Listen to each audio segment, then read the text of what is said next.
So what we are really going to face is a cascade of ever bigger revolutions in the job market and in many other areas of life, relationships, politics, and so forth. So you have a big disruption in 2025. You have an even bigger disruption in 2035, an even bigger one in 2045, and so forth. And if you look, say, at the job market, so okay, you were a truck driver and they no longer need you, but there is new demand for yoga teachers. So you somehow reinvent yourself at age 40.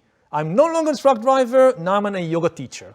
10 years later, no need of yoga teachers, thank you very much. We now have these amazing applications. No human yoga teacher can compete with that.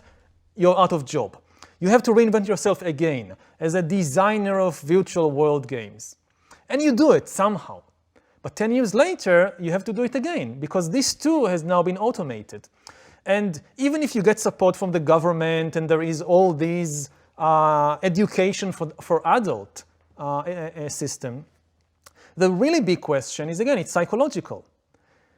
Do we as human beings have the mental stability and the emotional intelligence necessary to reinvent ourselves repeatedly? And, when you're 20, what you're doing is basically to reinvent yourself or to invent yourself for the first time. And it is very difficult. When you're 30, it's even more difficult, but you somehow do it. But when you get to be 40, 50, 60, it becomes more and more difficult. You have more to let go of. I've invested so much in building this career, this personality, these skills. To give it all up and start again from anew, it's so difficult. And that brings me to education. So what do you think that if we're talking to somebody who's 18 right now, they're trying to decide, do I go to college, yes or no? Mm-hmm. Should they go to college? And if they go to college, what should they be studying? The first thing they should realize is that nobody really knows. Nobody really knows how the job market would look like in 2040. So they should be suspicious of all these kinds of advices by people who pretend that they know what the job market would need in 20 years. The best investment, I would say, is in emotional intelligence and in mental balance and these kinds of skills of how to keep changing throughout your life, how to keep learning throughout your life. But these are the most important tools.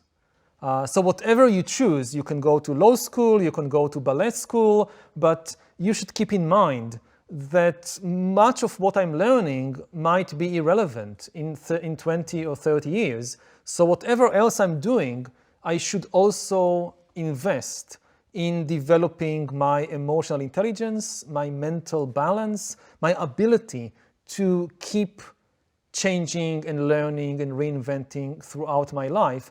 So maybe to give an image or a metaphor, if in the past education was like building a stone house with very deep foundations, now I would say that education is more like constructing a tent that you can fold up and move to another location very quickly and easily.